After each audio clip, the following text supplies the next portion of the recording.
네, 하나님의 말씀 같이 보도록 하겠습니다. 오늘 말씀은 고린도전서 13장의 말씀입니다. 같이 한번 우리 읽도록 해보겠습니다. 오늘 읽기 전에 같이 말씀의 제목을 한번 읽겠습니다. 시작. 모든 것을 견뎌내느니라. 아멘. 자, 같이 한번 읽겠습니다. 시작. 사랑은 모든 것을 참으며 모든 것을 믿으며 모든 것을 바라며 모든 것을 견디느니라. 아멘. 어떤 한 노인이 임종일 맞기 전에 이렇게 말씀하셨습니다. 이제 가족들이 쭉 둘러 앉아 있는데 가족들에게 쳐다보면서 여보, 내가 죽기 전에 당신에게 알릴 것이 있어. 양복장이 김씨에게 내가 200달러를 빌려줬었어. 정육점 주인 박씨는 나에게 500달러를 빚졌다오. 그리고 이웃집 정씨에게도 3,000달러 받을 돈이 있어. 그러니까 이 노인의 아내가 자식들에게 고개를 돌리면서 이렇게 했습니다.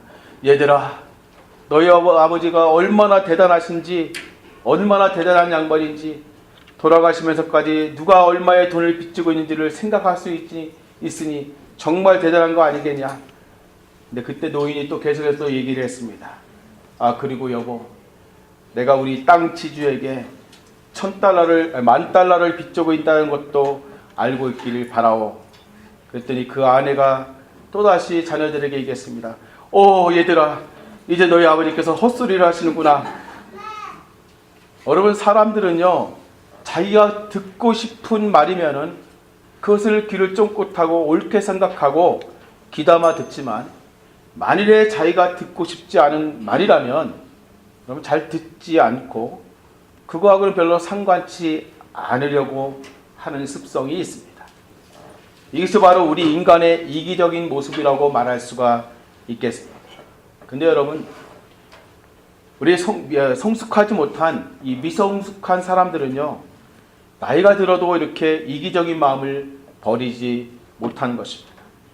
미성숙함과 이기심은 동전의 양면 같아서 늘 붙어 다니는 모습이라고 말할 수 있습니다. 근데 여러분, 우리가 종종 이런 미성숙한 사람들 때문에 마음이 상하고 우리 안에 있는 섬기고자 하는, 도와주고자 하는 마음을 종종 상실할 때가 있습니다. 미성숙한 사람의 특징은요, 어린아이와 같습니다. 늘 자기만 위해 달라고 하는 것입니다. 그래서 만일에 원하는 것을 안 해주면 금방 토라지고, 또 그것을 그냥 해주면 금방 또 헤헤거리고 하는 것입니다. 인격적으로 또는 성품적으로 그리고 영적으로 미성숙한 사람도 마찬가지입니다. 모든 것이 자기 위주입니다. 자기만 해달라고 하는 것입니다. 그래서 이런 사람들은요, 원하는 것이 굉장히 많습니다. 아니, 끝이 없습니다. 해줘도 더 다 해달라고 요구하고, 안 해주면 떼쓰고 비난합니다. 자기의 욕구가 채워질 때까지 끊임없이 요구를 하는 것입니다. 그래서 어떤 때는요, 너무 귀찮아서 아예 그냥 차라리 해주는 것이 더 낫다고 생각을 하게 될 때도 있는 것입니다. 하지만 그럴지라도 결코 좋은 마음 또는 좋은 뜻으로 그런 요구를 들어주지 못하게 됩니다. 그냥 어쩔 수 없이 마음의 부담감을 안고서 해주는 것입니다. 그러나 그렇게 어렵게 요구를 들어주지만 고맙다는 말을 하지도 않습니다. 미안한 마음조차 없을 때도 있습니다. 당연하게 여깁니다. 고맙거나 미안한 표현을 할 때도 있지만 요즘 말로 말하면 영혼 없는 말만 할 뿐입니다. 마음이 없는 표현이라는 것입니다. 그래서 여러분, 그럴 때는 심령이 상하고 고통이 따르게 되어 있습니다. 다른 사람을 돕고 사랑으로 섬기고자 하는 마음을 자꾸 줄어들게 만듭니다. 그러면서 아니, 어떻게 이런 사람을 언제까지, 도대체 언제까지 이렇게 참고 해줘야 되지? 하고 불평 아닌 불평이 터져나옵니다. 만일 여러분 주변에 그렇게 미성숙한 사람이 있다면 어떻게 하시겠습니까? 사실 돌아보면요, 그런 사람이 참 많이 있습니다. 일단은요, 대부분 남자들이 다 그렇게 미성숙합니다. 대부분 자기만 위해달라고 합니다. 왜 그래요? 아직 철이 덜 들어서 그렇습니다. 신앙이 미성숙한 사람들도, 신앙이 아직 미성숙해서 그런 사람도 있습니다. 몸은 어른이지만 속사람이 아직 자라지 못해서 어리고 유약한 사람도 있는 것입니다. 어린 시절에 아직 채워지지 않았던 욕구들로 인해서 성인이 되어서도 여전히 늘 다오 하고 요구만 하는 어린 사람들도 있는 것입니다. 여러분, 그게 누구이겠습니까? 누구일 것 같습니까? 네, 내가 그렇습니다. 바로 나입니다. 저와 여러분이 다 그렇다는 것입니다. 왜요? 우리가 아직 성숙하지 않아서 그런 것입니다. 그러면 이런 사람이 언제쯤에 변화가 일어나겠습니까? 또 어떻게 해야지 변화가 되겠습니까? 여러분, 사실 변한다는 것은요, 그렇게 쉽지가 않습니다. 간단하게 변화가 일어나지 않는다는 것입니다. 그러나 여러분, 한 가지 길이 있습니다. 딱 한 가지입니다. 원웨이입니다. 변화가 일어나는 길, 그것이 무엇이겠습니까? 제가 어렸을 때 주보를 인쇄하던 인쇄소의 사장에게 들은 얘기입니다. 이분이 시골에 살면서 어려서부터 교회를 다녔습니다. 하지만 그 당시에는 대부분 그랬듯이 많은 가정이 절대 빈곤에 시달려서 가난을 면치 못했습니다. 그래서 의무 교육이었던 초등학교는 졸업했지만 중학교에는 들어가지 못하고 공장에 취직을 했습니다. 당시에 자신이 다니던 그 교회에 2명의 친구도 있었는데 역시 초등학교만 졸업하고 중학교에 입학을 못하고 그분과 같은 공장에 취직해서 다녔습니다. 근데 그 교회에 1년 후배였던 여학생이 있었는데 제법 공부를 잘 하였다고 합니다. 그래서 이분이 친구들과 함께 의논하면서 자기들은 비록 중학교에 입학해서 공부하지는 못하였지만 이 후배 여학생만은 자신들이 조금씩 돈을 모아서 장학금을 주고 계속 공부할 수 있게 해주자고 결정을 했습니다. 그래서 공장에 다니면서 받은 정말 얼마 되지 않은 돈에서 일정 부분씩 떼어서 그걸 모아서 그 교회 담임 목사님에게 주고 그 목사님을 통해서 그 여학생에게 장학금을 대주기 시작했습니다. 그리고 목사님께서는 이 여학생에게는 교회에서 그냥 장학금을 주는 것으로 해달라고 부탁을 하였습니다. 그렇게 장학금을 모아서 여학생을 돕다 보니까 이 여학생은 중학교에 올라가서 그 당시에는 교복을 입었었기 때문에 교복을 입고 번듯하게 중학생이 되고 고등학생이 되어서 계속 공부를 하게 되었습니다. 그런데 교복을 입고 다니는 이 여학생이 자기의 학업을 위해서 장학금을 대주는 이 3명의 오빠들이 공장을 다니는 공돌이라고 많이 무시하면서 잘 상대를 해주지 않았습니다. 때로는 공개적으로 무시하거나 또는 업신여기고 창피를 주기도 했습니다. 하지만 이 3명의 오빠들은요, 그러한 여학생의 태도에도 불구하고 그것을 참아가면서 남몰래 학비를 계속 대주었습니다.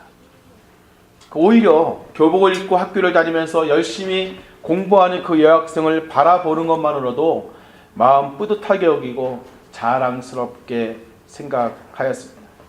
그러다가 어느 세월이 흘러서 그 여학생이 이젠 고등학교를 졸업하고 대학을 가게 되었습니다. 무려 6년 동안을 장학금을 대주었던 것입니다. 하지만 이 여학생이 대학에 들어가자 나머지 2명의 오빠들은 이젠 장학금을 그만 지원하겠다고 했습니다. 그들도 자신들을 위해서 살 길을 찾아야 했기 때문입니다. 결국 그들은 타지로 나가서 다른 공장에 취직을 하고 얼마 후 소식이 끊겼습니다. 하지만 이분은 자기가 나머지 2명의 분량을 채우면서 계속해서 장학금을 지원해 주었습니다. 4년 후 이 여학생은 대학을 졸업하고 어느 중학교의 선생님이 되었습니다. 그때서야 이분은 더 이상 장학금을 지원하지 않아도 되었지만 교회의 또 다른 학생을 위해서 장학금을 교회 목사님을 통해서 계속 전달해 주었습니다. 그러다가 수년이 흐른 어느 날 이분이 버스를 타고 어디를 가다가 우연히 자기가 장학금을 지원해 줬던 그 여학생을 만나게 되었습니다. 그 여학생이 이분을 알아보고는 너무 반가워하면서 할 이야기가 있다고 함께 버스에서 내려서 가까운 커피숍으로 들어갔습니다. 커피숍에서 자리에 앉자마자 이 여학생은 눈물을 흘리면서 얘기했습니다. 오빠, 미안해요. 내가 몰랐어요.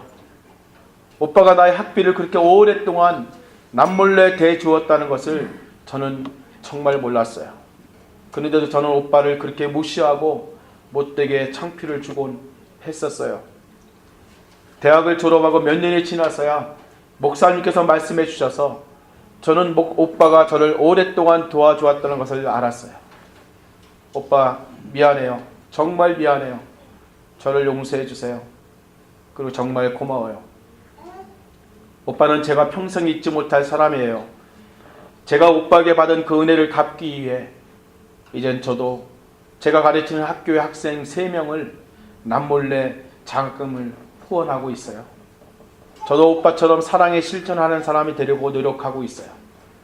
오빠가 저에게 말없이 가르쳐준 사랑이에요. 오빠 고마워요. 하면서 흐르는 눈물을 닦으며 얘기해 주었습니다. 이 말을 말없이 묵묵히 듣고 있던 이분 역시 한없이 흘러내리는 눈물을 어쩔 수 없었습니다. 그리고 오랜 세월 자신이 해왔던 그 일이 결코 헛된 것이 아니었다는 것을 보여주며 자신을 격려해 주신 하나님께 감사의 기도를 올리게 되었습니다. 자기가 똑똑하고 잘나서 공부하고 대학을 나온 줄 알았던 이 철없던 여학생은 오늘의 자기가 있기까지 한 오빠의 희생 어린 헌신과 사랑이 있었다는 것을 안 후에 비로소 변화가 일어났습니다. 여러분, 변화는 이렇게 일어나는 것입니다. 대가 없는 사랑과 희생을 통해서 변화가 일어납니다. 사랑만큼 큰 변화의 지름길은 없기 때문인 것입니다. 그런 면에서 여러분, 사랑이 답입니다. 하지만 여러분, 사랑은 고통이 따릅니다. 그래서 고통이 없는 사랑은 없는 것입니다. 사랑한다고 말하면서 고통은 지지 아니라고 한다면 그것은 온전한 사랑이 아닌 것입니다. 그래서 여러분, 사랑은 무시를 당하고 창피를 당하고 오해를 받고 조롱을 당해도 끝까지 견디는 것입니다. 그리고 상대의 허물을 말없이 조건 없이 그리고 한계가 없이 다 용납하고 받아들이는 것입니다. 여기까지만, 이 정도만 용납하고 그 이상은 안 된다고 생각한다면 여러분, 거기서부터 사랑은 소멸이 되는 것입니다. 사랑은 한계가 없는 것입니다. 그래서 어렵습니다.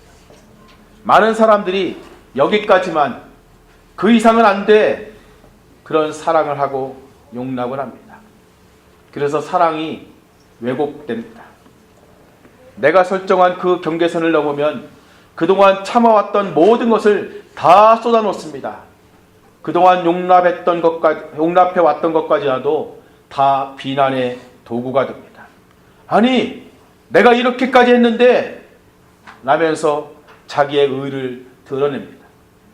그 의로 인해서 마치 자신은 의인이고 상대방은 갑자기 죄인이 됩니다. 상대방을 죄인으로 몰아넣을수록 자신은 더 큰 의인이 됩니다. 그래서 결국 상대방을 용서받을 수 없는 죄인으로 만들어 버립니다. 그것을 통해서 상대에게 역시 진정한 사랑은 이 세상에 없는 것이라는 그릇된 확신을 심어줍니다. 결국 자기가 죄인이 되고 말았다는 좌괴감만 느끼게 되는 것입니다. 이것은 우리가 우리 자신의 삶이나 주변 사람의 삶 속에서 늘상 겪고 있는 일들입니다. 그래서 진정한 사랑은 없다고 여기고 자조합니다. 사랑의 왜곡만 경험하게 되는 것입니다. 우리가 이민 생활하면서요, 공통적으로 경험하는 것이 있습니다. 그것은 이민 초기에는요, 정말 참 많이 힘들다는 것입니다. 어떤 이유로 이곳에 왔든지, 무엇보다도 언어와 문화, 음식과 생활관습과 주변 환경 때문에 이런저런 스트레스를 많이 받습니다. 낯선 환경에 적응하느라 정말 늘 긴장하고 쉽게 감정적으로 자극을 받습니다. 하지만 가장 큰 어려움은 같은 동족인 한국 사람으로부터 받는 서러움입니다. 먼저 이민을 와서 정착을 하며 사는 한국인들, 특히 친척이나 친구나 지인들에게 많은 상처를 받습니다. 왜 그렇습니까? 자기들도 이민을 와서 처음에 많이 힘들었을 텐데, 그래서 내가 처한 이러한 상황을 누구보다도 더 잘 알 텐데 내 마음과 생각과 바램만큼 잘 도와주지 않는 것 때문에 마음에 서운함이 생기고 더 나아가서 악한 감정까지도 생기는 것입니다. 그래서 늘 마음에 우라가 생기고 서운한 마음에 감정의 문을 닫아버리기도 합니다. 그래서 이민을 와서 그런 이유로 오히려 가까웠던 사람들과의 관계가 깨지고 소원해지기도 합니다. 근데 그들을 돕는 먼저 이민 와서 정착한 사람들의 입장은요, 정말 다릅니다. 여러분들도 잘 아시지만 이민 생활이 그리 녹록하지 않다는 것입니다. 다들 바쁘고 힘들게 사는데 그런 와중에 나름 시간적으로, 경제적으로, 그리고 마음으로 이렇게 저렇게 도움을 주고 있음에도 별로 좋은 소리를 못 듣고 늘 서운해하는 이민 초기의 사람들을 보며 또한 마음이 상하는 것입니다. 뭐든지 다 도와줘야 하는 것처럼 말을 하고 은근히 요구를 할 때는 정말 마음이 힘든 것입니다. 해줄 수 있는 것도 한계가 있기 때문입니다. 뿐만 아니라 해줘도 고마워하는 것 같지도 않고 더 안 해준다고 불만을 갖는 모습을 보면서 역시 마음이 다치기도 합니다.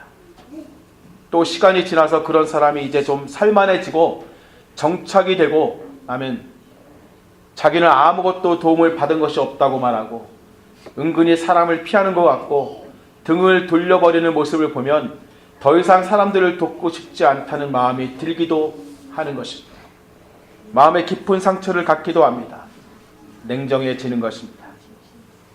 그러다가 시간이 지나서 처음 이민을 왔던 사람이 4년에서 5년 정도 지나 정착을 하게 되고 어떻게 하다 아는 사람이 이민을 와서 그들을 돕게 되면 그때서야 깨닫게 됩니다.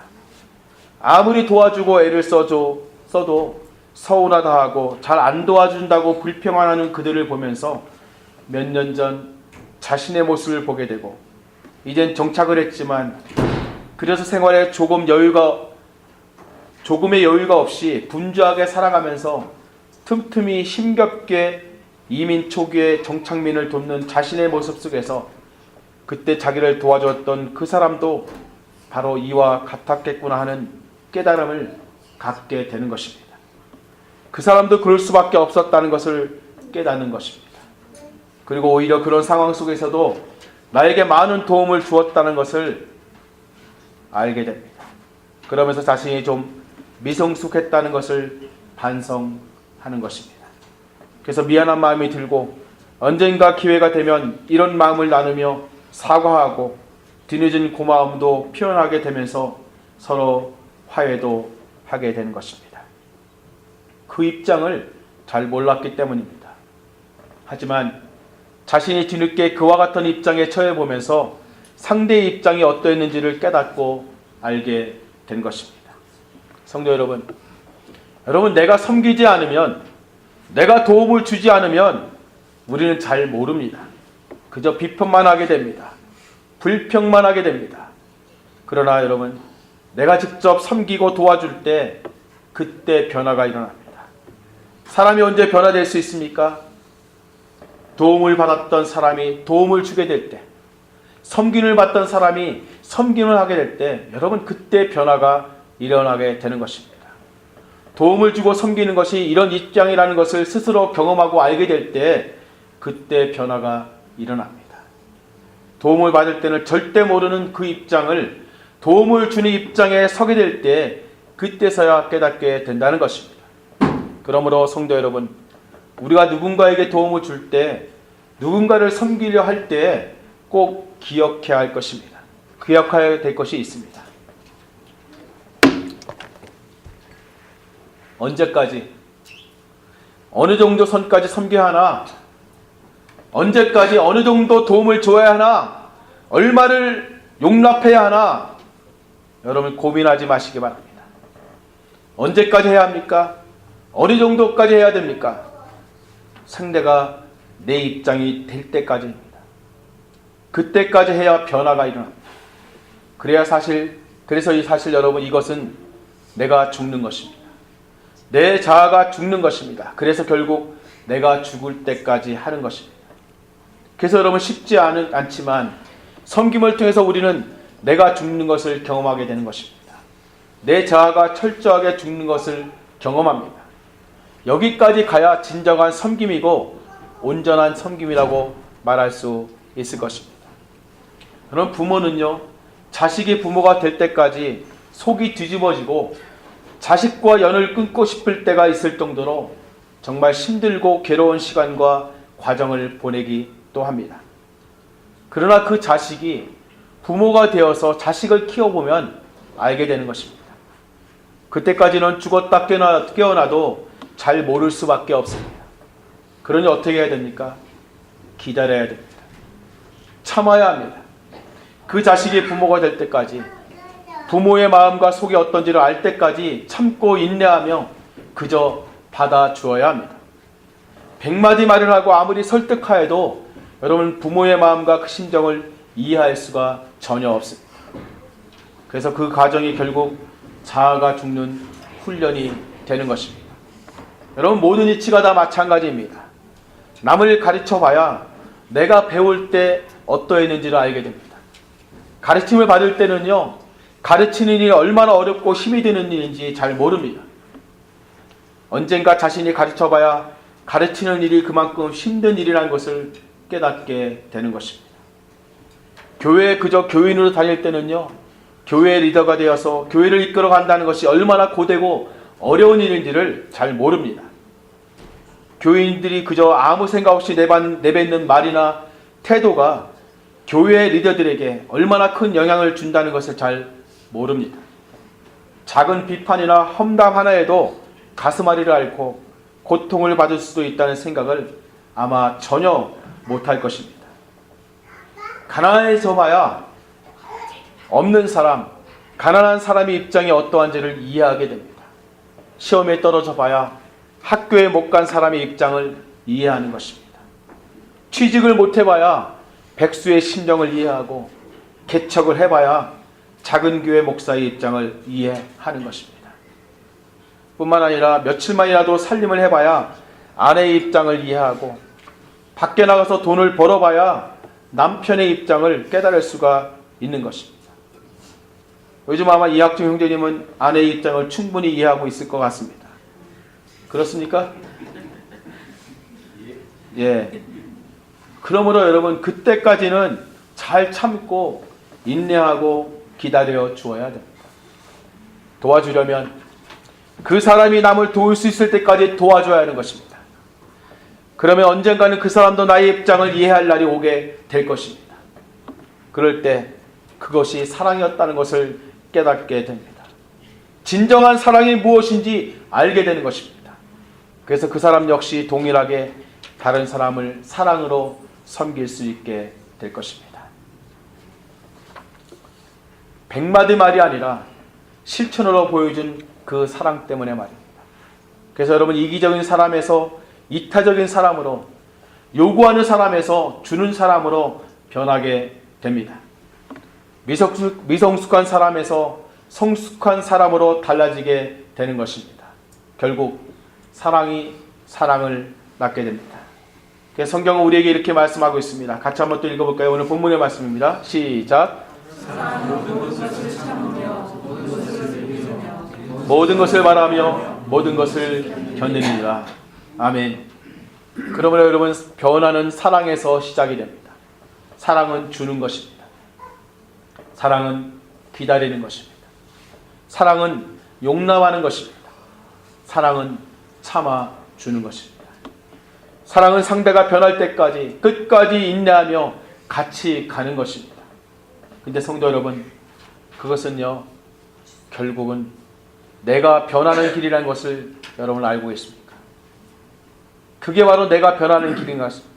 여기까지 이 정도만 하던 내가 그래도 좀 더 참자, 조금만 더 이해하자, 조금만 더 용납하지, 조금만 더 섬기지 하면서 가다 보면 어느새 내가 그렇게 성숙한 사람으로 변해 있는 것을 발견하게 된다는 것입니다. 아멘. 결국 사랑은 나를 변하게 만들어주는 것입니다. 내가 변하는 것입니다. 나를 성숙하게 만드는 길입니다. 그래서 여러분, 사랑이 답인 것입니다. 하지만 이 사랑은요, 죽음을 통해서만 경험이 되는 것입니다. 내 자아가 죽을 때 진정한 사랑을 베풀 수 있게 됩니다. 자아가 죽지 않고 사랑할 수 있다는 말은 진실이 아닙니다. 진정한 사랑은 죽음을 통과하고 죽음을 경험할 때 나올 수 있는 것입니다. 그것이 진정한 사랑입니다. 죽어야 살아나는 것, 그것이 사랑인 줄 믿습니다. 아멘. 이 사랑을 우리 주님께서 저와 여러분에게 먼저 주셨습니다. 사람은 누구에게서 배우지 못한 것을 행할 수가 없습니다. 우리 누구도 받은 사랑이 없이 다른 사람을 그렇게 사랑할 수가 없게 됩니다. 사랑도 배우는 것이기 때문입니다. 그러면 우리가 누구에게서 그런 사랑을 받았습니까? 누구에게 그 사랑을 배웠습니까? 성경은 우리에게 이렇게 말씀하고 있습니다. 요한일서 4장입니다. 같이 한번 읽겠습니다. 시작. 사랑은 여기 있으니 우리가 하나님을 사랑한 것이 아니요 오직 하나님이 우리를 사랑하사 우리 죄를 위하여 화목제로 그 아들을 보내셨음이니라. 아멘. 사랑은 여기 있으니 This is real love라고 말씀하고 있습니다. 진정한 사랑, 진짜 사랑은 바로 하나님이 우리를 사랑하신 것이라고 말씀합니다. 그래서 이 사랑을 받은 사람만이 진실한 사랑, 오래 참고 용납하고 견디면서 자기 희생을 통해 베풀고 나누어주는 그런 사랑을 할 수 있는 것이라고 말씀하는 것입니다. 우리 예수님께서 바로 그런 사랑을 저와 여러분에게 보여주셨던 것입니다. 말씀을 마무리하겠습니다. 성도 여러분, 여러분은 혹시 일제 식민지 시절에 조선의 성녀영, 나환자들의 어머니로 불렸던 서서평이라고 하는 여성 선교사를 혹시 아십니까? 서서평은 1912년 32세 처녀의 몸으로 조선에 건너와서 평생 헐벗은 여성과 나환자들 위해서 살아갔던 간호 선교사였습니다. 그의 원래 이름은 엘리자베스 요한나 셰핑이고 이 서서평은요, 그 선교사의 한국식 이름입니다. 그 당시 우리 조선이라는, 여기 한번 보면 이런 분입니다. 그 당시 우리 조선이라는 나라는요, 이루 말할 수 없이 가난했고 전염병으로 병자가 넘쳐나던 시절이었습니다. 어떤 모습을 봐도 이런 모습입니다. 이 정도로 헐벗고 가난하고 병들이 많이 들어 있었습니다. 그렇지만 이 서서평 선교사는 그들에게서 눈과 마음을 뗄 수 없었습니다. 그래서 자신이 갖고 있던 서양식 삶을 다 버리고 조선말을 익혀서 서서평이라는 한국 이름을 짓고 우리의 오신 한복을 입고 된장국을 먹으면서 검정 고무신을 신고 헐벗은 조선 사람들 속으로 들어갔습니다.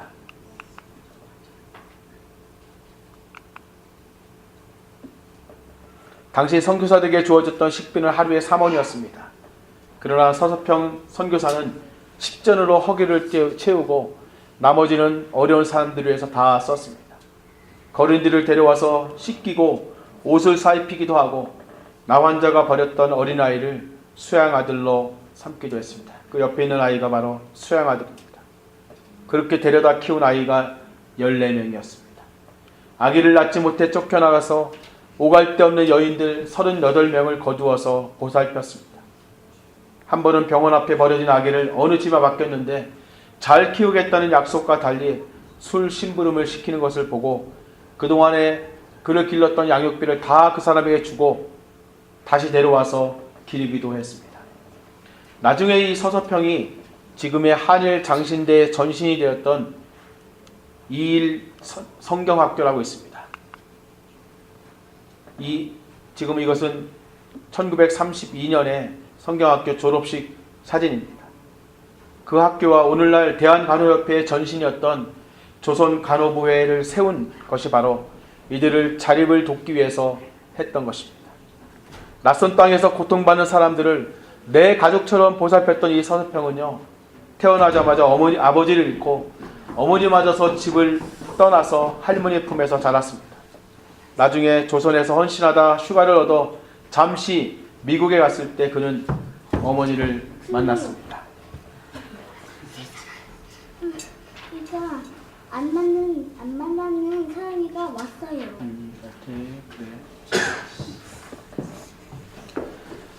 그 어머니를 만났지만 그 어머니는 고된 생활 속에 찢었던 이 서서평을 보면서 그 몰골이 부끄러우니까 돌아가라고 차갑게 외면했습니다.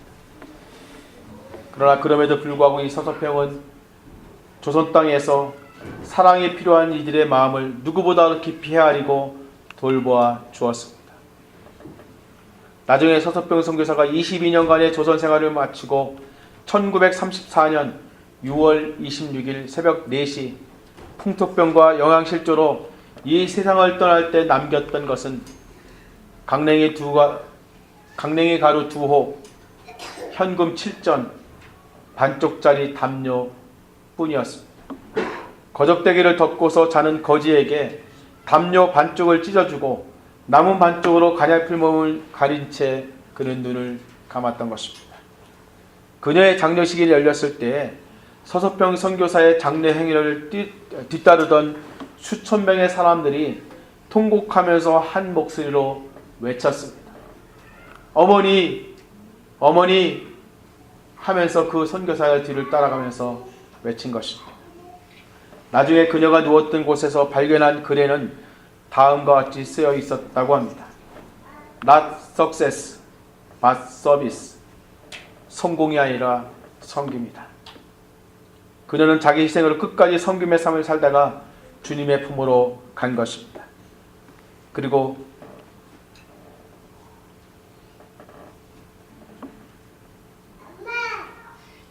섬김의 삶을 통해서 이 땅의 복음의 열매, 섬김의 열매들을 수없이 거두었습니다. 성도 여러분, 사랑은 끝까지 견디는 것입니다. 이 말은 견디는 것이 곧 사랑이라는 말이기도 합니다. Love is endures through every circumstance라고 말씀합니다.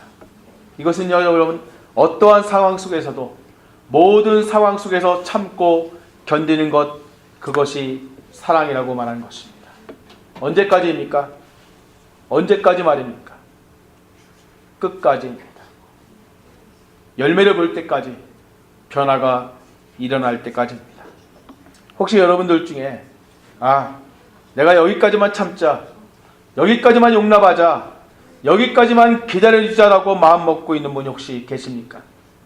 그렇다면 다시 한번 마음을 바꿀 수 있기를 바랍니다. 서운하고 억울하고 상처받은 마음 때문에 여기서 멈추고 싶을 때가 많이 있지만, 이제 그만해야지 할 때가 종종 있지만, 그러나 이것을 극복해야 할 것입니다. 여기에서 머물면 지는 것입니다. 여기에서 머물면 여기가 끝이 됩니다. 아무것도 얻을 수가 없게 됩니다. 그러나 이것을 극복하면 우리는 열매를 보게 될 것입니다. 사랑은 포기하지 않는 것이라고 말씀했습니다. Love never gives up이라고 말씀합니다. 포기하지 마시기 바랍니다. 조금만 더 섬기면, 조금만 더 도와주면, 조금만 더 용납하고, 조금만 더 이해하고, 조금만 더 참아주면, 그리고 조금만 더 견디면 분명 변화가 일어날 것입니다. 먼저는요, 내가 변화됩니다. 내가 더 성숙한 모습으로 변화가 될 것입니다. 그러므로 여러분, 견디는 것이 능력입니다. 버티는 것이 실력인 것입니다. 그리고 견디고 버티고 참아내는 그런 저와 여러분의 모습을 통해서 언젠가 그 사람도, 내가 섬기면서도 답답하고 고통스럽게 여겼던 그 사람도 결국에는 섬기는 사람으로, 성숙한 사람으로 변하게 될 것입니다. 우리 거기까지 갑시다. 서로 승리하는 그날까지 이 섬김의 삶, 사랑을 실천하는 삶을 포기하지 말고 끝까지 견디며 변화가 일어나는 그날까지, 열매를 보게 되는 그날까지 계속해서 나아가는 저와 여러분이 될 수 있기를 주님의 이름으로 축원합니다. 기도하겠습니다.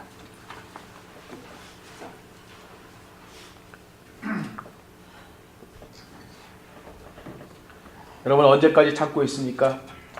이제 여기까지만 하면 되고 더 이상은 더 안 돼, 여기까지가 리밋이야라고 혹시 생각하고 여기는 부분이 있습니까? 그런 사람이 혹시 있습니까? 그렇다면 조금 더 가시기 바랍니다. 모든 것을 견디는 것이 사랑이라고 말씀하셨습니다. 내가 변할 때까지, 그 사람이 변할 때까지 내가 좀 더 견디고 참고 인내하고 용납하며 하나님의 뜻을 이루어가는 우리가 될 수 있기를 합니다. 하나님, 내게 용기를 더 주십시오. 더 끝까지 견뎌갈 수 있도록 도와주시고, 더 용납하고 더 이해하고 하나님 더 도와줄 수 있는, 더 섬길 수 있는 사람으로 하나님 나를 변화시켜 달라고 기도할 수 있기를 합니다. 기도하겠습니다. 하나님 아버지, 사랑은 오래 참는다고 말씀하셨습니다. 모든 것을 참는다고 말씀하셨습니다. 모든 것을 견딘다고 말씀하셨습니다. 하나님 아버지, 내 안에 하나님 더 이상 이제 참을 수가 없다고, 더 이상 아버지 기다려줄 수가 없다고, 더 이상 용납할 수가 없다고, 더 이상 이제는 내가 하나님 할 수 없다고 여겼던 그 부분에서 주님, 내가 말씀을 붙잡고 조금 더 견디며, 조금 더 참으며, 조금 더 용납하며 하나님 조금 더 이해하고 조금 더 주님 도와줄 수 있는 믿음의 사람으로 다시금 변화될 수 있도록 성령님 도와주시거나 기도합니다. 하나님, 우리가 미성숙한 가운데 있습니다. 하나님, 우리의 연약함을 불쌍히 해주시고 우리를 다시 한번 주님의 사랑을 본받아 하나님 성숙한 믿음의 사람으로 새롭게 빚어질 수 있도록 성령님 역사해 주시옵소서. 아멘. 하나님 아버지, 사랑은 오래 참고 사랑은 모든 것을 견딘다고 말씀하셨사오니 주님, 부족한 저희들을 붙잡아 주셔서 주님의 사랑을 먼저 받은 자 되게 하여 주시고, 주님, 우리도 좀 더 참고 좀 더 인내하고 좀 더 용납하고 좀 더 이해하고 좀 더 섬기고 도와줄 수 있는 믿음의 자리로 나갈 수 있도록 성령님 도와주시옵소서. 아버지 하나님, 내 용납의 한계가 여기까지인 것을 고백합니다. 내 힘으로, 하나님 내 능력으로 하나님 더 용납할 수 없고 더 이해할 수 없고 더 도와주고 더 참을 수 없지만 하나님 주님의 사랑을 내 심령 가운데 부어주셔서 더 사랑할 수 있는 자로, 더 용납하고 이해하고 섬기는 자로 하나님 빚어질 수 있도록 도와주옵소서. 그래서 주님, 우리 각자 한 사람 한 사람을 통해서 하나님 이 세상을 변화시켜 갈 수 있는 믿음의 사람들 될 수 있도록 축복해 주옵소서. 하나님, 특별히 이 중에서 하나님 이런 모양 저 모양 환경과 상황 가운데 아파하고 힘들어하고 고통받는 지체들을 돌아봐 주시고 돕는 손길을 통해서 하나님 이 모든 어려움들을 극복하고 이겨가며 사랑의 힘을 경험할 수 있는 우리가 될 수 있도록 축복해 주옵소서. 감사드리며 거룩하신 예수님의 이름으로 기도합니다. 아멘.